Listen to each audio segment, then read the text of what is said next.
Hi friends, मैं doctor Munish Beniwal स्वागत करती हूँ आप सभी का हमारे यूट्यूब चैनल इंस्टाग्रेड में। आशा करती हूँ आप सभी मेरे वीडियोस को लगातार देख रहे होंगे और अगर आपको मेरे वीडियोस इन्फॉर्मेटिव लग रहे हैं तो आप इन्हें लाइक और शेयर करें। और अगर अभी तक आपने मेरे चैनल को सब्सक्राइब नहीं किया है तो इसे सब्सक्राइब भी करें। Current affair daily dose series में आज हम डिस्कस करेंगे 28 मई 2020 के करंट टॉपिक्स को।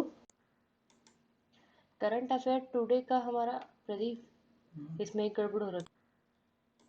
करंट अफेयर टुडे का हमारा आज का पहला क्वेश्चन है, हाल ही में रिपब्लिक ऑफ नाइजर में इंडियन एम्बेसडर कौन नियुक्त किए गए हैं? हाल ही में रिपब्लिक ऑफ नाइजर में इंडियन एम्बेसडर कौन नियुक्त किए गए हैं? इसका आंसर है प्रेम के नायर। प्रेम के नायर। इस टॉपिक को थोड़ा सा डिटेल में डिस्कस करते हैं। हाल ही में गवर्नमेंट ऑफ इंडिया ने प्रेम के नायर को अपॉइंट किया है as a Indian ambassador to the republic of Niger. At present Prem K Nair Hambantota में अपॉइंट हैं as a consul general of India और इन्होंने Indian ambassador to the republic of Niger में रिप्लेस किया है राजेश अग्रवाल को। इसी के साथ कुछ और इम्पोर्टेंट क्वेश्चंस बनते हैं एग्जाम पॉइंट ऑफ व्यू से, जैसे कैपिटल ऑफ नाइजर नियामी। क्या है? नियामी। दूसरा, currency of Niger West Africa CFA franc. President of Niger Mahamadou Issoufou. Mahamadou Issoufou. Current affair daily dose series का हमारा अगला क्वेश्चन है, हाल ही में UN military gender advocate of the year 2009 award से किसे सम्मानित किया गया है? इसका आंसर है मेजर सुमन गवानी। मेजर सुमन गवानी। इसको थोड़ा डिटेल में डिस्कस करते हैं। इंडियन आर्मी ऑफिसर मेजर सुमन गवानी को हाल ही में UN military gender advocate of the year award से 2019 से नवाजा जाएगा। और ये फर्स्ट टाइम है जब कोई किसी इंडियन को पीस गॉड अवार्ड मिलेगा। मेजर सुमन जो है वो अभी साउथ सुडान में पोस्टेड है under the United nation mission. और गवानी ने इंडियन आर्मी को ज्वाइन किया था 2011 में। और उन्होंने ग्रेजुएशन जो की थी वो अपनी ऑफिसर्स ट्रेनिंग एकेडमी से पूरी की थी। उसके बाद में उन्होंने आर्मी सिग्नल कोर को ज्वाइन किया। और मेजर सुमन गवानी तिहरी गढ़वाल के पोखरी गांव की रहने वाली हैं जो कि उत्तराखंड में है। और ये अवार्ड मेजर सुमन गवानी के साथ साथ Brazilian military officer commander Carla Monteiro de Castro Araujo को भी मिलेगा, जिसकी वेब सेरेमनी है, जो वेब सेरेमनी के during union secretary general Guterres देंगे 29 मई को। और बेसिकली ये जो अवार्ड है ये दिया जाता है यूनाइटेड नेशन पीस कीपर्स को। दूसरा कि वुमेन्स को और वुमेन इसके थ्रू वुमेन्स को डिनोट किया जाता है as a powerful role models by the UN chief Antonio Guterres.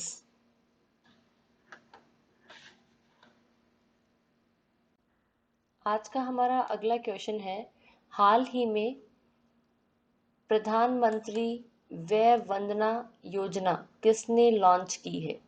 हाल ही में प्रधानमंत्री व्यय वंदना योजना किसने लॉन्च की है? इसका आंसर है एलआईसी। एलआईसी का फुल फॉर्म है life insurance corporation of India. Life insurance corporation of India ने हाल ही में प्रधानमंत्री व्यय वंदना योजना अनाउंस की है, जिसका मेन पर्पस है social security scheme for senior citizens. और ये प्लान शुरू होगी मई 26 से for 3 financial years up to 31 March 2023 तक। और जो पॉलिसी है इसकी टर्म जो है वो 10 ईयर्स की होगी। और इस स्कीम के अंदर जो एश्योर्ड रिटर्न है वो 7.40% है। और इसकी होल ड्यूरेशन जो है वो 10 साल की है। इसी के साथ कुछ और इम्पोर्टेंट क्वेश्चंस बनते हैं इस टॉपिक से, जैसे हेड ऑफिस ऑफ LIC कहाँ है? Mumbai, Maharashtra. Chairman of LIC कौन है? MR कुमार। और LIC की स्थापना कब हुई थी? 1 सितंबर 1956। LIC की स्थापना इस्टेब्लिशमेंट 1 सितंबर 1956 में हुई थी। करंट अफेयर टुडे का हमारा अगला क्वेश्चन है, हाल ही में श्यामला जी भावे का निधन हो गया है, उनका संबंध किस क्षेत्र से है? इसका आंसर है संगीत। इस टॉपिक को थोड़ा डिटेल में डिस्कस करते हैं। श्यामला जी भावे का हाल ही में देहांत हुआ है, जो एक फेमस म्यूजिशियन रही हैं। और इनकी हिंदुस्तानी म्यूजिक के साथ साथ इनकी कर्नाटका म्यूजिक पे भी काफ़ी अच्छी कमांड रही है। इन्होंने जो अपना फर्स्ट संस्कृत म्यूजिक जो कंपोज किया था वो फर्स्ट संस्कृत सीरियल के लिए किया था, कादम्बरी जिसका नाम था कादम्बरी। इसके साथ साथ इन्होंने कर्नाटका संगीत नृत्य अकेडमी में भी सर्व किया है, फ्रॉम 1997 से 2001 तक। और श्यामला जी भावे को उभय गण विदुषी अवार्ड से भी नवाजा गया है। और इसके साथ साथ इन्होंने कुछ फर्स्ट जो इनकी सबसे पहली संस्कृति फिल्म थी वो थी आदि शंकराचार्य। आदि शंकराचार्य। और इसके साथ इन्हें कर्नाटका राज्योत्सव अवार्ड से भी नवाजा गया था।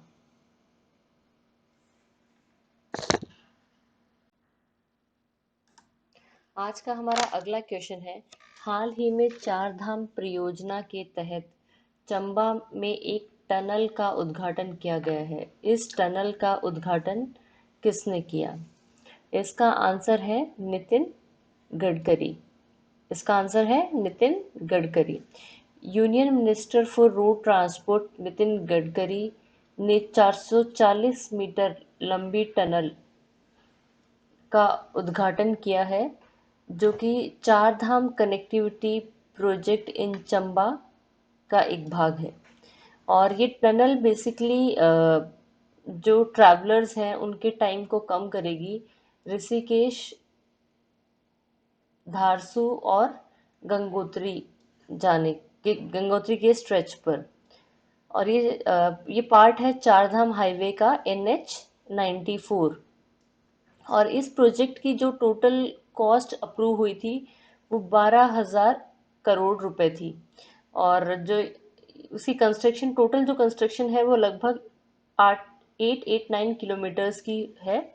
और ये जो सारा काम है कंस्ट्रक्शन का, इसे BRO संभाल रहा है। BRO का फुल फॉर्म है बॉर्डर रोड्स ऑर्गेनाइजेशन। BRO का फुल फॉर्म है border roads organisation.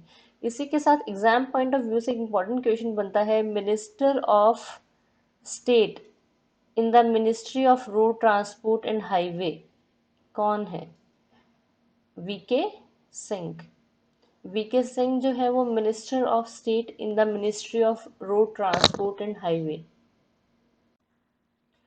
Current affair today का हमारा अगला क्वेश्चन है, हाल ही में मध्य प्रदेश में विभिन्न प्रोजेक्ट के लिए NBPCL ने किसके साथ MOU साइन किया है? इसका आंसर है PFC।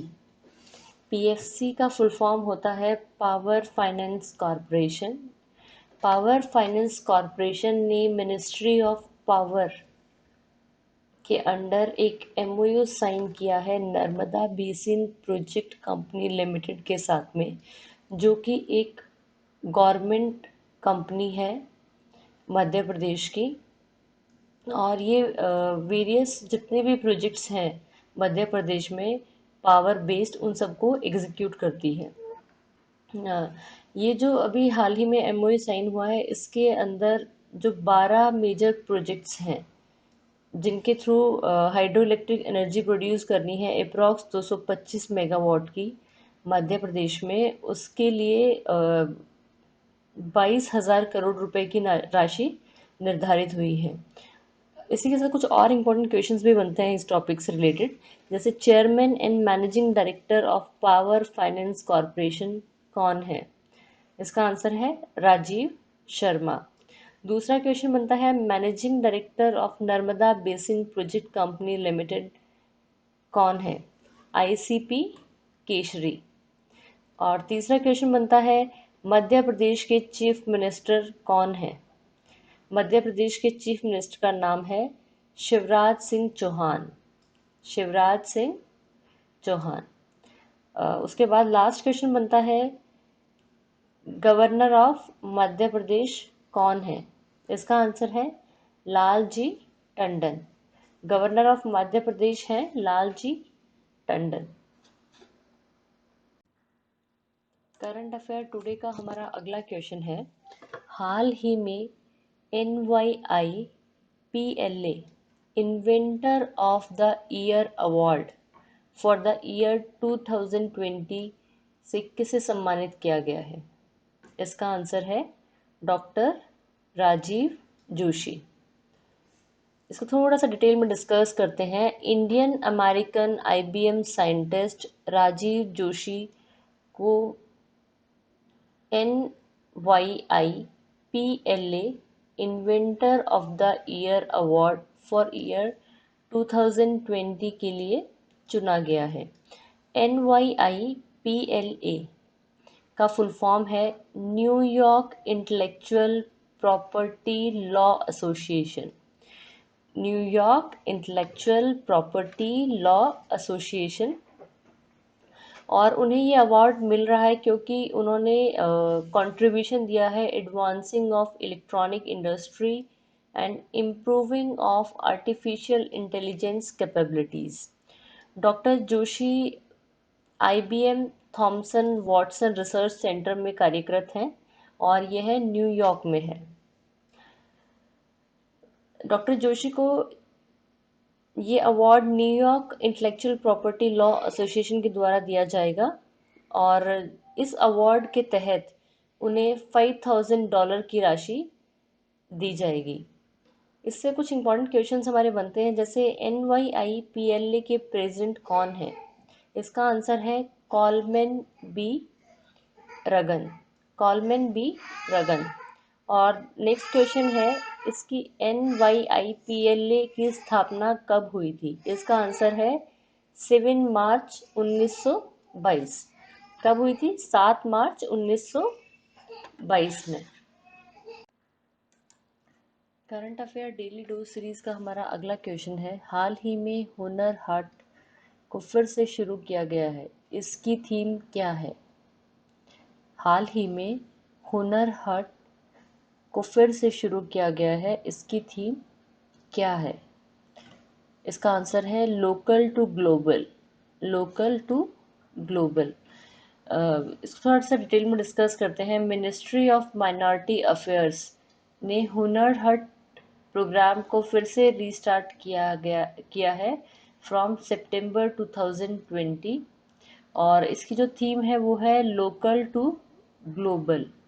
और ये जो हुनर हट प्रोग्राम है बेसिकली एक प्लेटफॉर्म है जिसके थ्रू आर्टिशंस और craftsmen different different parts of countries से अपने आर्ट और क्राफ्ट को शोकेस करेंगे और इससे इससे उन्हें एम्प्लॉयमेंट मिलेगा और एम्प्लॉयमेंट के साथ साथ दूसरी एम्प्लॉयमेंट अपॉर्चुनिटीज़ भी मिलेंगी। और इस योजना से लगभग 5 lakh Indian artisans craftsman experts को फ़ायदा मिलेगा। लेकिन इस साल इसको लोगों को हेल्थ अवेयरनेस के प्रति जागरूक करने के लिए इसका एक स्पेशल पेविलियन चलाया है जिसका मिशन है जान भी जहान भी। और उसमें लोगों को जागरूक किया गया है जिसकी थीम रखी है say no to panic yes to precautions, यानी खतरों से डरना नहीं बल्कि बचाव रखना है। और इसी के साथ इसमें कुछ इंपॉर्टेंट क्वेश्चन बन रहे हैं, जैसे मिनिस्टर ऑफ माइनॉरिटी अफेयर्स कौन है? मुख्तार अब्बास नकवी। मुख्तार अब्बास नकवी। दूसरा है minister of state in the ministry of minority affairs. इसका आंसर है किरेन रिजिजू। किरेन रिजिजू। आज का हमारा अगला क्वेश्चन है, हाल ही में national gallery of modern art से ने राम किंकर बैज की बर्थ एनिवर्सरी मनाई। यह उनकी कौन सी बर्थ एनिवर्सरी थी? इसका आंसर है 115th बर्थ एनिवर्सरी। इसका आंसर है 115th बर्थ एनिवर्सरी। जो national gallery of modern art है, उन्होंने राम किंकर बैच की 115वीं बर्थ एनिवर्सरी सेलिब्रेट की।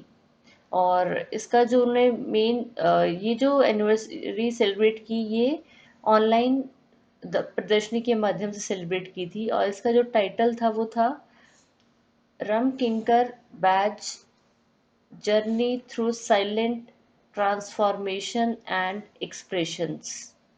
इसका टाइटल था journey through silent transformation and expression. और जो ये ऑनलाइन प्रदर्शनी कंडक्ट की गई थी, इसकी बेसिकली 5 इम्पॉर्टेंट थीम थी, जिनके नाम इस प्रकार है: पोर्ट्रेट, लाइफ स्टडी, तीसरा है एब्स्ट्रैक्ट एंड स्ट्रक्चरल कंपोजिशन, चौथा है नेचर स्टडी एंड लैंडस्केप, और फिफ्थ है स्कल्पचर्स। और ये का एक आइकॉनिक स्कल्पचर भी रहे हैं, पेंटर भी रहे हैं और ग्राफिक आर्टिस्ट भी रहे हैं। इनका जन्म बनकुरा वेस्ट बंगाल में हुआ है। और रमकिंकर बैज को पद्म भूषण अवार्ड से नवाजा गया था 1970 में बाय गवर्नमेंट ऑफ इंडिया। इसके अलावा एक इम्पॉर्टेंट क्वेश्चन बनता है, director general of national gallery of modern art कौन है? इसका आंसर है अद्वैत चरण गडनायक। क्या आंसर है? अद्वैत चरण गडनायक।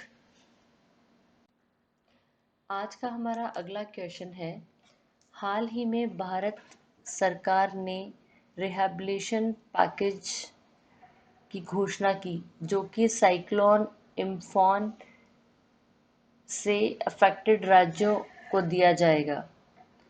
यह किस राज्य को मिलेगा? यह किस राज्य को मिलेगा? इसका आंसर है पश्चिम बंगाल और उड़ीसा। पश्चिम बंगाल और उड़ीसा।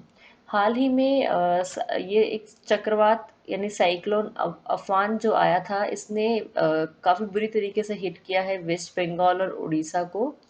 और इसी के तहत आर्थिक सहायता की एक राशि दी गई है दोनों ही स्टेट्स को, जिसमें 1,000 करोड़ दिए गए हैं वेस्ट बंगाल को और 500 करोड़ रुपए दिए गए हैं उड़ीसा, जिसके तहत इमीडिएट रिलीफ एक्टिविटीज़ प्रोवाइड की जाएंगी दोनों स्टेट्स को। इनमें स्टेट्स हैं वेस्ट बंगाल और उड़ीसा। और along with this financial assistant, जो मृतक हैं उनके परिजनों को 2-2 लाख रुपए की राशि दी जाएगी। और जो घायल हैं उनके परिवार को या उनको ₹50,000 की राशि दी जाएगी। इसी के साथ कुछ और इम्पोर्टेंट क्वेश्चंस बनते हैं हमारे, जैसे चीफ मिनिस्टर ऑफ उड़ीसा कौन है? चीफ मिनिस्टर ऑफ उड़ीसा कौन है? इसका आंसर है नवीन पटनायक। नवीन पटनायक। दूसरा है governor of Orissa. Governor of Orissa कौन है? गणेशी लाल। गवर्नर ऑफ उड़ीसा है गणेशी लाल। नेक्स्ट क्वेश्चन बनता है, chief minister of West Bengal कौन है? इसका आंसर है ममता बनर्जी। ममता बनर्जी। और दूसरा है वहाँ के गवर्नर यानी राज्यपाल कौन है? उनका नाम है जगदीप धनखड़। वेस्ट बंगाल के गवर्नर यानी राज्यपाल हैं जगदीप धनखड़। आज का हमारा अगला क्वेश्चन है, हाल ही में किस राज्य ने webinar on Van Dhan scheme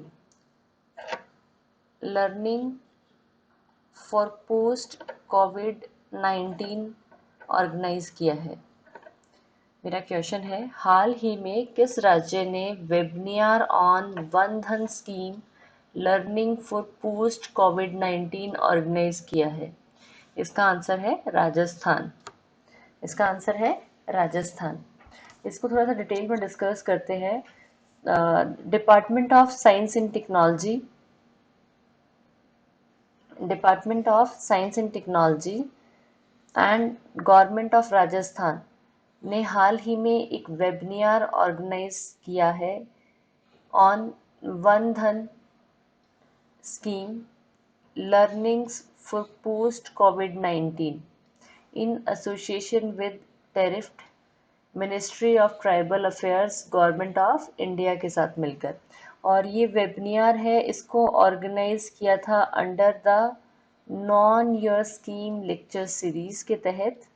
और इस वेबिनार को एड्रेस किया था Pravir Krishna, managing director of TRIFED ministry of tribal affairs ने। ट्रेफिड ने पार्टनरशिप की यूनिसेफ के साथ में to take the initiative of Van Dhan सामाजिक दूरी जागरूकता अभियान। वन धन सामाजिक दूरी जागरूकता अभियान। और बेसिकली ये जो प्रोग्राम था, इसके अंदर जो ट्राइबल्स हैं, जो जनजातियां हैं, उनको इंफॉर्मेशन प्रोवाइड करनी है कोविड 19 के रिगार्डिंग।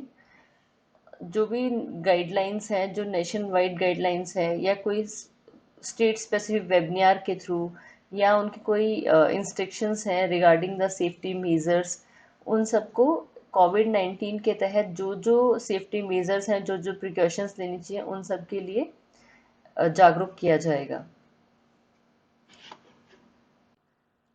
करंट अफेयर टुडे का हमारा अगला क्वेश्चन है, हाल ही में खेलों में स्वास्थ्य सुविधा को सुधारने के लिए डब्ल्यूएचओ ने किसके साथ एग्रीमेंट किया है? इसका आंसर है आईओसी। आईओसी का फुल फॉर्म है इंटरनेशनल ओलंपिक कमेटी। आईओसी का फुल फॉर्म है इंटरनेशनल ओलंपिक कमेटी।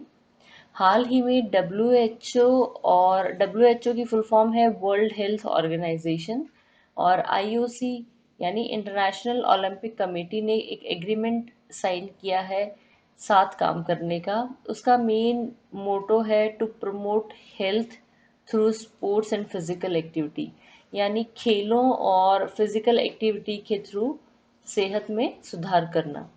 बेसिकली इस एग्रीमेंट का जो मेन पर्पस है वो है to fight the battle against COVID 19। यानी कि कैसे हम फिजिकल एक्टिविटीज़ करके हमारी इम्यूनिटी को इम्प्रूव कर सकते हैं, और खेलों के रिगार्डिंग जागरूक करना, यही मेन मोटो है इस एग्रीमेंट का, जो कि डब्ल्यूएचओ और आईओसी ने मिलकर साइन किया है। और इस एग्रीमेंट में कुछ की एरियाज थे जिन पर बेसिकली फोकस किया गया है। पहला है to strengthen collaboration between health ministry and sport ministry, यानी स्वास्थ्य मंत्रालय और खेल मंत्रालय के बीच में सहयोग को मजबूत करना। दूसरा है to promote grass roots and community sports programmes, यानी जमीनी स्तर और सामुदायिक खेल कार्यक्रमों को बढ़ावा देना।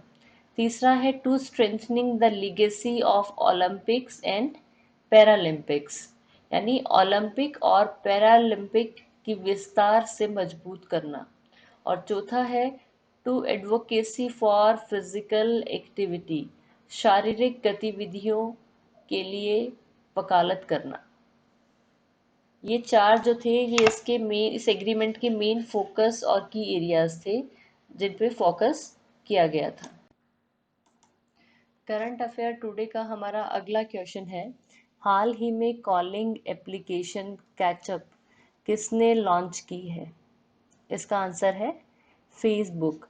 फेसबुक जैसा कि हम सब जानते हैं एक प्रसिद्ध सोशल साइट है, और इसे थोड़ा सा डिटेल में डिस्कस करते हैं। एक कॉलिंग एप्लीकेशन जिसका नाम कैचअप है, उसे हाल ही में सोशल मीडिया फेसबुक ने लॉन्च किया है। और ये जो कॉलिंग एप्लीकेशन है इसका मेन एम है to coordinate call timings with friends और फैमिली मेम्बर्स। और इस एप्लीकेशन में एक टाइम पर 8 लोग एक साथ ग्रुप में बात कर सकते हैं। और इसी टॉपिक से कुछ हमारे इम्पोर्टेंट क्वेश्चंस बनते हैं, जैसे chief executive officer of Facebook कौन है? इसका आंसर है मार्क जुकरबर्ग। क्या आंसर है? Mark Zuckerberg. दूसरा बनता है कि फेसबुक हेडक्वार्टर कहाँ स्थित है? इसका आंसर है कैलिफोर्निया, यूएस। इस कहाँ स्थित है? California, US. मेरी वीडियो को ध्यान से सुनने के लिए धन्यवाद दोस्तों। आशा करती हूँ आप सभी को मेरा वीडियो काफ़ी इन्फॉर्मेटिव लगा होगा, और अगर आपको इन्फॉर्मेटिव लगा तो इसे लाइक और शेयर ज़रूर करें, और अपने दोस्तों के साथ भी शेयर करें, और मेरे चैनल को सब्सक्राइब करें। धन्यवाद।